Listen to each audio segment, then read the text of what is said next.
मंजू का परिवार बहुत गरीब है। उसके परिवार में उसकी बेटी रानी और बेटा राजू है। मंजू के पति का निधन 4 साल पहले हो गया था। उसके बाद मंजू घरों में काम करके अपने दोनों बच्चों का भरण पोषण कर रही है। जनवरी का महीना स्टार्ट हो चुका था और बहुत ठंड पड़ रही थी। इतनी ठंड में मंजू सुबह सुबह 7 बजे घर से काम के लिए निकल जाती। वो एक सोसाइटी में काम करती थी। रानी, राजू, चलो दोनों उठो, मुझे काम पर लेट हो रहा है, जल्दी से उठकर चाय पियो। ठीक है मम्मी।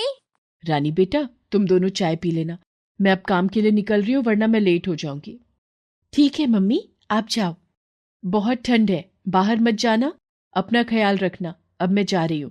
ऐसा बोलकर मंजू काम पर निकल जाती है, काम वाली जगह पर। अरे मंजू, तूने आज लेट कर दिया, चल जल्दी से काम पर लग जा। इतने सारे बर्तन पड़े हैं, सारे घर का काम पड़ा है। और हाँ सुन, बाद में सारे कपड़े धोकर सुखा दियो। वो मेम साहब बहुत कोहरा था बाहर, तो इसलिए मैं थोड़ा लेट हो गई। मैं अभी काम शुरू करती हूँ। एक तो तेरे ये रोज के बहाने, तंग आ गई मैं, चल काम कर ले। ललिता, जल्दी से ब्रेकफास्ट लगाओ, मुझे ऑफिस के लिए लेट हो रहा है। अभी लगाती हूँ। मंजू काम करने लग जाती है। काम करते करते दोपहर हो जाती है। दोपहर के बाद मंजू ललिता से बोलती है, सारा काम हो गया, अब मैं जाती हूँ। ठीक है, और सुन, टाइम से आया कर, मुझे ये रोजाना की चिक चिक पसंद नहीं है। मंजू को घर पहुंचते पहुंचते काफी देर हो जाती है। घर पहुंचने के बाद वो देखती है कि दोनों बच्चे आराम से घर में बैठे हुए हैं। मंजू को देखते ही बच्चे आते हैं। मम्मी मम्मी, जनवरी आ गई है। इस बारी तो मकर संक्रांति पर मैं वही बड़ी वाली पतंग ही लूंगा और अच्छे वाला मांझा भी लूंगा। मुझे तो बहुत सारे तिल के लड्डू और गजक खानी है। तुम्हारी बातें मुझे याद है कि तुम लोगों को पतंग भी दिलानी है और गजक भी दिलानी है। पर सच तो ये था कि मंजू भी जानती थी कि इस बार भी वो बच्चों के लिए इतना कुछ नहीं कर पाएगी। थोड़ी सी तनख्वाह, घर का किराया और उसके बाद घर का राशन पानी। फिर उसे ख्याल आया कि क्यों ना वो एक दो घर और पकड़ ले, जिससे कि उसकी आमदनी हो जाए। फिर वो अपनी पड़ोसन के यहाँ जाती है।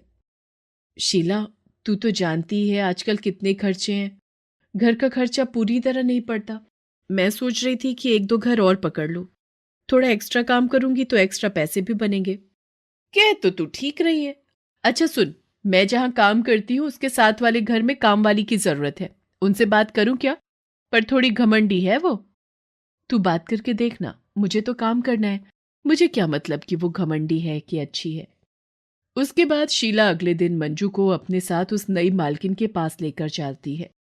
मालकिन का नाम सुमन होता है। मेम साहब, आपने बोला था मेरी मालकिन को कि आपको काम वाली की जरूरत है। ये मंजू है, बहुत अच्छा काम करती है। आपको किसी तरह की शिकायत भी नहीं होगी। क्या नाम है तुम्हारा? देख, मुझे ना शाम को काम वाली चाहिए। सुबह मुझे ऑफिस जाना होता है, इसलिए अगर तू शाम को काम करना चाहती है तो बोल। ठीक है मेम साहब। अब क्या आप मुझे आधी तनख्वाह मकर संक्रांति से पहले दे दोगी? मुझे पैसों की जरूरत है। हाँ हाँ, मैं दे दूंगी। शीला ने मुझे बता दिया था कि तुझे पैसों की जरूरत है। और हाँ सुन, काम बहुत दिल से करना और मुझे कहीं पर भी कोई गंदगी दिखाई नहीं देनी चाहिए। ये सुनकर मंजू खुश हो जाती है और वो शीला को धन्यवाद देती है। अगले दिन सुबह। मम्मी, अब तो शाम को भी काम पर जाया करेगी? हाँ बेटा, तो क्या हुआ? पर मम्मी, वैसे भी तो आप कितना काम करती हो, देखा नहीं?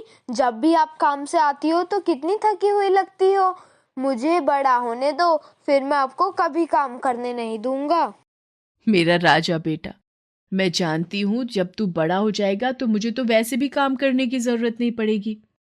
मम्मी, क्या ये काम तुमने हमारे लिए पकड़ा है कि हम तुमसे इतनी सारी चीजें मांगते हैं? तो तू शाम का काम मत कर मम्मी, हम कुछ नहीं मांगेंगे।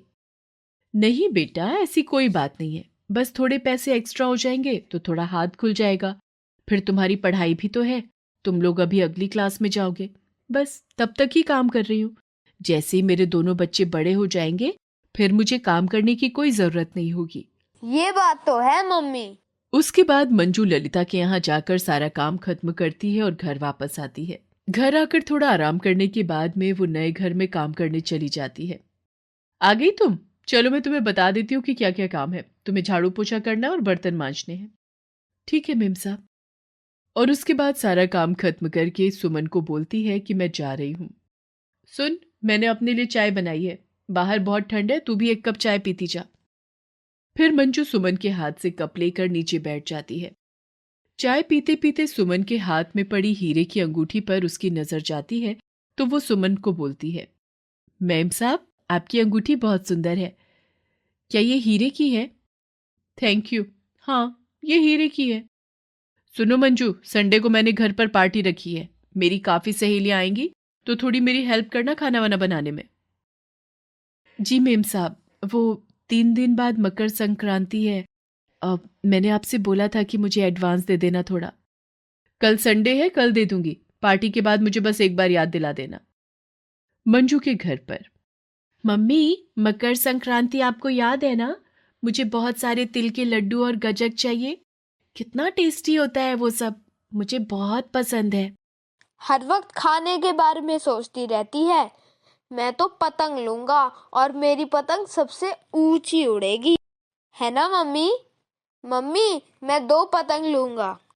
ठीक है मेरे बच्चों, परसों मेरे साथ बाजार चलना और अपनी पसंद की चीजें ले लेना। अगले दिन संडे होता है तो वो सुमन के यहाँ पार्टी से पहले पहुंच जाती है और सुमन का हाथ बटाती है। पार्टी काफी देर चलती है। मंजू जाकर सुमन से बोलती है, मेम साहब, बहुत देर हो गई है, मुझे घर जाना होगा, मेरे बच्चे घर पर अकेले हैं। वो मैंने आपसे एडवांस मांगा था ना, आप दे दो। तभी सुमन की एक सहेली सुमन के पास आकर बोलती है, यार पीने के लिए पानी तो दे। सुमन मंजू से बोलती है, पानी पिलाओ, पैसे लेकर आती हूँ। तभी सुमन की दोस्त सुमन को बोलती है, सुमन, तेरी अंगूठी कहाँ है? अरे, अंगूठी कहाँ गई? जब हम आए तब तो तेरे हाथों में ही थी, कहीं गिर तो नहीं गई, देख तो जरा। सब अंगूठी ढूंढने लग जाते हैं पर अंगूठी कहीं नहीं मिलती। ये सब मंजू साइड में खड़ी हुई देख रही होती है। इतने में वो जाकर सुमन से बोलती है, मेम साहब, 10 बज गए हैं, मैं लेट हो जाऊंगी, आप मुझे एडवांस दे दो, मुझे कल बच्चों को सामान दिलवाना है। यहां मेरी इतनी महंगी अंगूठी खो गई है और तुझे अपने एडवांस की पड़ी है। कहीं इसी ने तो नहीं ले ली तेरी अंगूठी? बड़ी जल्दी हो रही है इसे घर जाने की, हम यहां परेशान हो रहे हैं। ये कैसी बातें कर रही हैं मेम साहब आप? मैं भला क्यों अंगूठी लूंगी? तो रुक जरा, तूने ही तो कल कहा था ना कि आपकी अंगूठी बहुत सुंदर है। मुझे तो कल ही समझ जाना चाहिए था कि तेरी नजर मेरी अंगूठी पर है। ये आप कैसी बात कर रही हो मेम साहब? मैं गरीब जरूर हूं पर चोर नहीं हूं। अब चाहे तो तलाशी ले लो। उसके बाद सुमन मंजू की तलाशी लेती है और कहती है, मुझे तुझ पर ही शक है, चल निकल जा यहां से, आते ही चोरी करने लगी। तुम लोग ईमानदारी से काम कर ही नहीं सकते, जरा सा पैसा देखते नहीं कि ईमान डोल जाता है, चल निकल यहां से। मंजू अपने पैसे मांगती है तो वो कहती है, तू निकलती है या मैं पुलिस को बुलाऊं? फिर मंजू उदास मन से अपने घर की तरफ चली जाती है। अगले दिन तक ये बात सारी सोसाइटी में फैल जाती है। ललिता को भी मंजू के बारे में पता चलता है और शीला मंजू के पास जाकर बोलती है, देख मंजू, मैं जानती हूं कि तुझे पैसों की बहुत जरूरत थी, क्या तूने सच में अंगूठी चुराई है? सब लोग तेरे बारे में कैसी कैसी बातें कर रहे हैं। देख बहन, जहां हम काम करते हैं वहां ईमानदार होना पड़ता है, अगर तूने अंगूठी ली है तो वापस कर दे। शीला, तू कैसी बातें कर रही है? तुझे पता है मैं बहुत ईमानदारी से काम करती हूँ। ये ठीक है कि मैंने मेम साहब की अंगूठी की तारीफ करी थी, पर मैंने उसे चुराया नहीं। और इसके बाद मंजू सीधा ललिता के घर काम करने चली जाती है। और वहां पर, सुन मंजू, तुझे यहाँ काम करने की जरूरत नहीं है, मैं चोर लोगों को अपने यहाँ काम पर नहीं रख सकती। मेम साहब, आप ये क्या कह रही हैं? मैं आपके यहाँ पर कितने टाइम से काम कर रही हूँ, कि आपके घर की कभी कोई चीज गुम हुई है? सुनो मंजू, हमें तुम्हें काम पर नहीं रखना, अगले महीने आकर अपना हिसाब ले जाना। साहब, मेरा यकीन करो, मैंने कोई चोरी नहीं करी। सुनो मंजू, मैंने तुमसे कहा ना कि हमें तुम्हारी जरूरत नहीं है, अगले महीने आकर अपना हिसाब ले जाना। मंजू पर तो जैसे दुखों का पहाड़ ही टूट पड़ा। कल मकर संक्रांति थी और आज उसके हाथ में न तो पैसा था और न काम। वो अपने आंसू पोंछते हुए घर में घुसती है। मम्मी, आप परेशान मत हो, मैं जानता हूँ कि आप बहुत ईमानदार और बहुत अच्छी हो। हमारी मम्मी दुनिया की सबसे अच्छी मम्मी है। वो कभी हमें भी गलत नहीं करने देती, तो वो कभी खुद भी कुछ गलत नहीं कर सकती। मम्मी, आप बेफिक्र रहो, सब ठीक हो जाएगा। उधर सुमन ऑफिस से आने के बाद में अपने घर का काम खुद ही कर रही होती है। जब वो रसोई की सफाई करती है तो उसे रसोई की ऊपर वाली स्लैब पर अपनी अंगूठी मिल जाती है। अरे, अंगूठी तो यहाँ रखी हुई है। अरे हाँ, याद आया, जब मैं आटा गूंथ रही थी तो मैंने ही तो अंगूठी यहाँ रखी थी। फिर वो काफी देर सोचती है कि मैंने मंजू के साथ अच्छा नहीं किया, मैंने उसके पैसे भी नहीं दिए। अब वो काफी शर्मिंदा हो रही थी। अगले दिन, आज मकर संक्रांति होती है, पर मंजू के घर पर तो जैसे मातम मचा हुआ था। दोनों बच्चे उदास चुपचाप अपनी किताबों को लेकर बैठे हुए थे और मंजू ये सोच रही थी कि मेरे बच्चों के लिए मैं कुछ नहीं कर पाई। हे भगवान, इतना गरीब और लाचार तो किसी को मत बनाइयो। तभी बाहर का दरवाजा बजता है और रानी जाकर गेट खोलती है। सुमन रानी के साथ अंदर आती है और उसके हाथ में काफी सारी पतंग और बहुत सारी मिठाइयां, तिल के लड्डू और रेवड़ी होती है। सुमन को अपने घर आए देख मंजू बोलती है, मेम साहब आप? मैं सच कहती हूँ मेम साहब, मैंने आपकी अंगूठी नहीं ली और अब तो मेरी कहीं पर भी नौकरी नहीं रही। पहली वाली मेम साहब ने भी मुझे नौकरी से निकाल दिया। मंजू, मुझे पता है तुमने अंगूठी नहीं चुराई, मैं ही उसे रखकर भूल गई थी, मुझे माफ कर दो। मैं तुम्हारी पहले वाली मेम साहब से भी बात कर लूंगी, सारी गलती मेरी थी। अचानक से अंगूठी ना मिल पाने की वजह से मैंने तुम पर इल्जाम लगा दिया, तो मुझे माफ कर दो। अरे अरे मेम साहब, आपको आपकी अंगूठी मिल गई, यही मेरी ईमानदारी का सबूत है। बच्चों इधर आओ, क्या नाम है तुम दोनों का? मेरा नाम राजू है और ये मेरी बहन रानी है। देखो बच्चों, कभी गलतियां बड़े लोगों से भी हो जाती हैं, तो इस बात को मन में मत रखना। देखो, मैं तुम लोगों के लिए ये पतंग और ढेर सारी मिठाइयां लाई हूं। अपना मकर संक्रांति का त्योहार तुम लोग खुशी खुशी मनाओ। और तुम्हारी मम्मी बहुत ईमानदार है। मेम साहब, आपका बहुत बहुत धन्यवाद। मैं फिर कहती हूँ मंजू, मेरी गलती थी, तुम कल से काम पर आ जाना। और हाँ, ये लो एडवांस पैसे। बच्चों के साथ अच्छे से त्योहार मनाओ। मैं तुम्हारी पहली वाली मेम साहब को भी बोल दूंगी। और उसके बाद सुमन वहां से चली जाती है। मंजू अपने बच्चों को खुश देखती है और बच्चे भी मंजू से आकर लिपट जाते हैं और बोलते हैं कि हमारी मम्मी दुनिया की सबसे अच्छी मम्मी है। राजू अपनी पतंग और मांझा लेकर पतंग उड़ाने चला जाता है और रानी अपनी मम्मी के साथ में बैठकर पहले अपनी मम्मी को मिठाई खिलाती है, फिर खुद खाती है, फिर कहती है कि मम्मी, हमारी मकर संक्रांति बहुत अच्छी मनी। कुंदन बहुत ही शांत और भला आदमी था। वो माँ दुर्गा का परम भक्त था। माता रानी के नाम लिए बिना उसके दिन की शुरुआत नहीं होती थी। गांव में उसके पास खेती के लिए ज्यादा जमीन नहीं थी, तो वो कमाई के लिए गांव से शहर आ गया था। शहर आकर उसने माता रानी के एक बड़े से मंदिर के बाहर फूलों और पूजा पाठ के सामान की दुकान लगा ली थी। वो पूरे मन से अपनी दुकान चलाता था, इसीलिए ज्यादातर भक्त भी उसी की दुकान में आते थे। कुंदन काफी वक्त से मंदिर के बाहर दुकान लगा रहा था। उसके सिर पर माता रानी का आशीर्वाद था और वो व्यवहार का भी बहुत अच्छा था। यही कारण था कि मंदिर में कई दुकानें होने के बावजूद उसकी दुकान में सबसे ज्यादा ग्राहक आते थे। कुंदन रोज सुबह मंदिर जाता था और मंदिर की सफाई से लेकर कई दूसरे काम भी करता था। वे सब करना उसे बहुत अच्छा लगता था। ऐसे ही एक दिन कुंदन मंदिर पहुंचा तो मंदिर के पंडित जी से बोला, प्रणाम पंडित जी, कैसे हैं आप? बहुत बढ़िया कुंदन, कैसी चल रही है दुकान? बस माता रानी और आपका आशीर्वाद है। आप छोड़ दीजिए, अब मैं करता हूँ।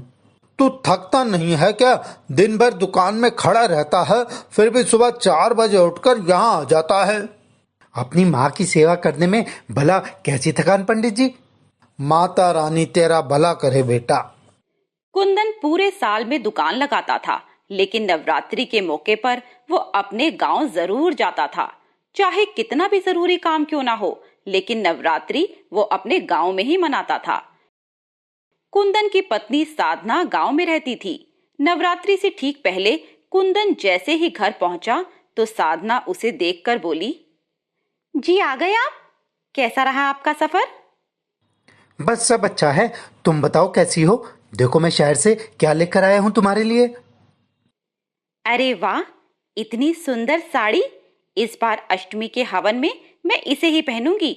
अच्छा, आप जल्दी से हाथ मुंह धो लीजिए और खाना खा लीजिए।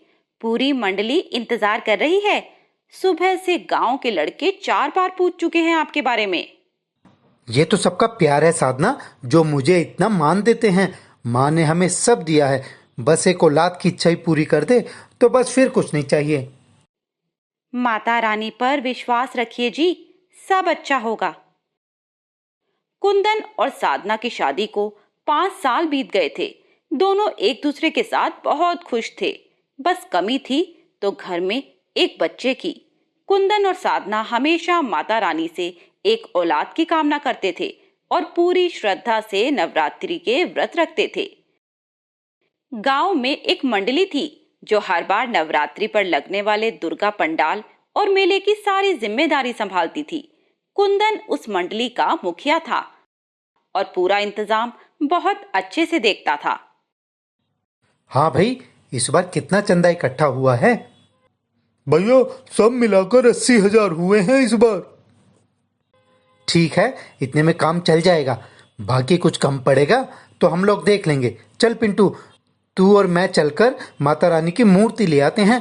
बाकी लोगों को पंडाल का काम करने को बोल दे। सभी लोग आपस में अपना काम बांट लेते हैं। फिर गांव में हर साल की तरह एक खूबसूरत पंडाल लगाया जाता है जिसमें देवी माँ की सुंदर सी प्रतिमा बिठाई जाती है। मेला लगता है और 9 दिनों तक पूरा गांव माता रानी की भक्ति में लीन रहता है। कुंदन बहुत अच्छे से सब कुछ संभालता था। गांव वाले भी उससे बहुत खुश रहते थे। आयोजन को देखकर गांव के सरपंच उससे कहते हैं, वाह कुंदन, इस बार भी इंतजाम बहुत बढ़िया रहा। ये सब तुम्हारे कारण ही हो पाता है। नहीं काका, ये तो सबकी मेहनत है और माता रानी का आशीर्वाद है। हाँ बेटा, लेकिन सच तो यही है कि जब तुम शहर में आते हो तब ही जाकर सारे काम हो पाते हैं। अच्छा, तो वापसी कब की है? कल सुबह निकल जाऊंगा काका। ठीक है बेटा, जल्दी आना फिर। अगले ही दिन कुंदन शहर चला जाता है। ऐसे ही वक्त बीतता गया और एक बार फिर नवरात्रि का त्योहार आने वाला था। कुंदन ने गांव जाने की तैयारी कर ली थी। तभी कुंदन का एक दोस्त उसकी दुकान पर आया और उससे बोला, अरे कुंदन, गांव का पता चला तुम्हें? भाभी तो ठीक है ना? ठीक ही होगी, परसों बात हुई थी मेरी, तब तक तो सब ठीक ही था। वैसे क्या बात है? अरे गांव में कल रात से बहुत तेज बारिश आ रही है। न्यूज में बता रहे थे पूरे गांव में बाढ़ आ गई है। ये क्या कह रहे हो भैया? मैं तभी सोचूं कि कल से साधना का फोन क्यों नहीं लग रहा। हे माता रानी, रक्षा करना। मैं अभी निकलता हूं गांव के लिए। नहीं जा पाओगे, सारे रास्ते बंद हैं। कुंदन परेशान हो जाता है। वो गांव के दूसरे लोगों को फोन करने की कोशिश करता है पर किसी से बात ही नहीं हो पाती। वो मंदिर में जाकर माता रानी से साधना और पूरे गांव की सलामती के लिए प्रार्थना करता है। फिर अगले दिन साधना का फोन उसके पास आता है। साधना, कैसे हो तुम? सब ठीक तो है ना? अब तो सब ठीक है ना? पानी तो उतर रहा है लेकिन बहुत नुकसान हो गया है जी। सारी फसल बर्बाद हो गई है। सब बहुत परेशान हैं।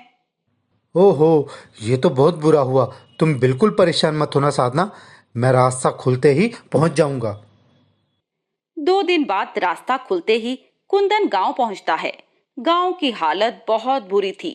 बारिश ने सब कुछ बर्बाद कर दिया था। कुंदन को देखते ही गांव के सरपंच उससे कहते हैं, आओ कुंदन, देख रहे हो बेटा क्या हालत हो गई है। सब ठीक हो जाएगा काका, हिम्मत रखिए, माता रानी सब ठीक करेगी। आज तक कभी ऐसा नहीं हुआ कि नवरात्रि पर माँ का पंडाल ना लगे। इस बार तो लगता है कि कुछ नहीं हो पाएगा। यहाँ तो सबके खाने के लाले पड़े हैं, ऐसे में कोई चंदा क्या दे पाएगा। मेरे रहते पंडाल ना लगे, ऐसा तो हो ही नहीं सकता काका। आप परेशान मत होइए, मैं कुछ करता हूँ। कुंदन घर जाकर साधना से मिलता है। फिर दोनों मिलकर नवरात्रि के पंडाल को लेकर बात करते हैं। साधना, मैंने वादा तो कर दिया है, लेकिन इसे पूरा कैसे करूँगा ये समझ नहीं आ रहा। सब माता रानी की मर्जी से होता है। आप यही कीजिए, मैं अभी आती हूँ। साधना अलमारी से अपने कुछ जेवर लेकर आती है और उन्हें कुंदन को देते हुए कहती है, सुनिए जी, इनसे कुछ हो सके तो देख लीजिए। लेकिन कैसे साधना? ये तो मैं कैसे? माता रानी के नवरात्रों से ज्यादा कुछ भी जरूरी नहीं है जी। माता रानी ने चाहा तो जेवर फिर से बन जाएंगे। साधना की बात मानकर कुंदन उसके गहने लेकर शहर जाता है और उन्हें गिरवी रखकर कुछ पैसों का इंतजाम कर लेता है। इसके अलावा वो अपने दोस्तों से भी कुछ पैसे उधार ले लेता है। मंदिर के पंडित जी भी मंदिर की दान पेटी से उसकी कुछ मदद कर देते हैं। फिर कुंदन सारा पैसा लेकर गांव वापस लौट आता है। वो सरपंच से जाकर कहता है, काका उदास होने की जरूरत नहीं, माँ का पंडाल जरूर सजेगा और इस बार मेले के बजाय भंडारा होगा गांव में। लेकिन ये सब कैसे होगा बेटा? माता रानी ने सारी व्यवस्था कर दी है काका। सरपंच कुंदन को गले लगा लेते हैं। कुंदन गांव के लड़कों को इकट्ठा करके सबको काम सौंप देता है। सुनसान गांव में फिर एक बार रौनक आ जाती है। गांव वालों के चेहरों पर मुस्कुराहट लौट आती है। नवरात्रि पर पहले की तरह ही माता का पंडाल सजता है। नवरात्रि के 9 दिन भंडारा लगता है और इस तरह कुंदन भूख से बेहाल गांव वालों की मदद करता है। एक दिन जब कुंदन मंदिर से घर लौट रहा था, तभी रास्ते में उसे एक बूढ़ी औरत मिलती है और उससे कहती है, बेटा थोड़ी मदद कर दो मेरी। जी बताइए क्या बात है? मैं पास ही के गांव की हूँ। मेरे पति बहुत बीमार हैं बेटा, क्या तुम मुझे कुछ पैसे दे सकते हो? कुंदन के पास पहले से ही पैसों की कमी थी, फिर भी वह उस बूढ़ी महिला की मदद करना चाहता था। वो अपनी जेब तलाशता है।